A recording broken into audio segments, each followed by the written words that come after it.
প্রথমে ধমকি দিবে, তারপরে পয়সা চাইবে, পয়সা না পেলে আবারও ধমকি দিবে। যখন সব ধমকি ফেলিওর হবে, তো এখন তাদের আবার ভিসা চাই। হ্যাঁ বন্ধুরা, বড়ই অদ্ভুত রকমের প্রতিবেশীদের সাথে আমাদের সম্পর্ককে নেভাতে হচ্ছে। আর এই সমস্ত দেশগুলো কখন কি চাইবে শুধুমাত্র ভগবানই জানে। দেখুন, কাল পর্যন্ত যে বাংলাদেশ অর্থাৎ পূর্ব পাকিস্তানের শেখ হাসিনাকে নিয়ে ভারতকে একের পর এক ধমকি দিচ্ছিল, সেই পূর্ব পাকিস্তান এখন ভারতের সামনে ঝুলিকে পাচ্ছে।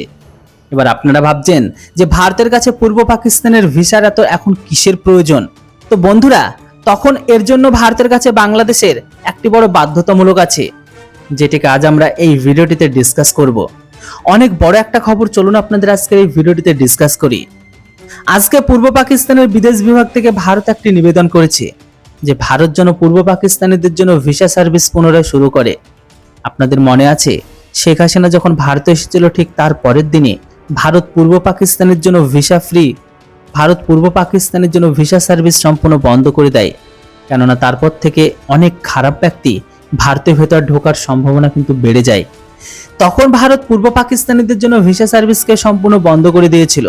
এর ফলে সেই সমস্ত বাংলাদেশিগুলো যারা ভারতে রোজগারের জন্য আসে, যারা ব্যবসার জন্য আসে, যারা পড়াশোনার জন্য আসে, যারা চিকিৎসার জন্য আসে, যারা ঘুরতে পর্যন্ত আসে, তাদের সবার আশায় একদম বন্ধ হয়ে গেছে।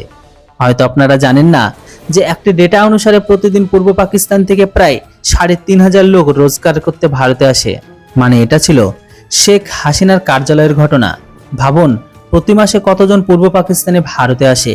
আর আপনারা তো জানেন, ভারত এশিয়ার সব থেকে বড় মার্কেট। এখন ভারতের টেকনোলজি থেকে শুরু করে এডুকেশন পর্যন্ত ভারত কোনো ফিল্ডে কম নেই। তাই ভারতের অনেক পড়শি দেশ লোকগুলো ভারতে এসে রোজিরুটি কামায়। এরই উপর পূর্ব পাকিস্তানের বিদেশ বিভাগের বক্তব্য এটাই যে আমাদের দেশে নাগরিকদের না আসতে দিলে আমাদের দেশের ছাত্রদেরকে তো ভারতে আসতে দিন। অন্তত কম করে তাদের জন্য স্টুডেন্ট ভিসা সার্ভিসকে চালু করুন। ভারত যেন তাদের পড়াশোনাগুলোকে মাঝপথে থামিয়ে না দেয়। বন্ধুরা, এরা সেই সমস্ত ছাত্র যারা তাদের ঘরের ভেতরে এমন প্রোটেস্ট করেছে সেখানে সরকারকেই পরিবর্তন করে দিয়েছে।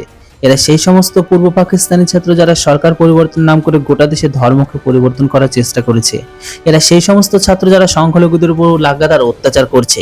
এরা সেই সমস্ত ছাত্র যারা তালিবানি শাসনকে কায়েম করেছে নিজেদের ঘরে। এখন যখন এদের কাছে কামানোর জন্য কোনো উৎস নেই, তখন এদের ভারতের কথা মনে পড়ছে।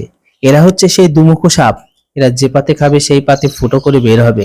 মানে এরা ভারতে এসে ভারতের উপরে কাল আক্রমণ করবে।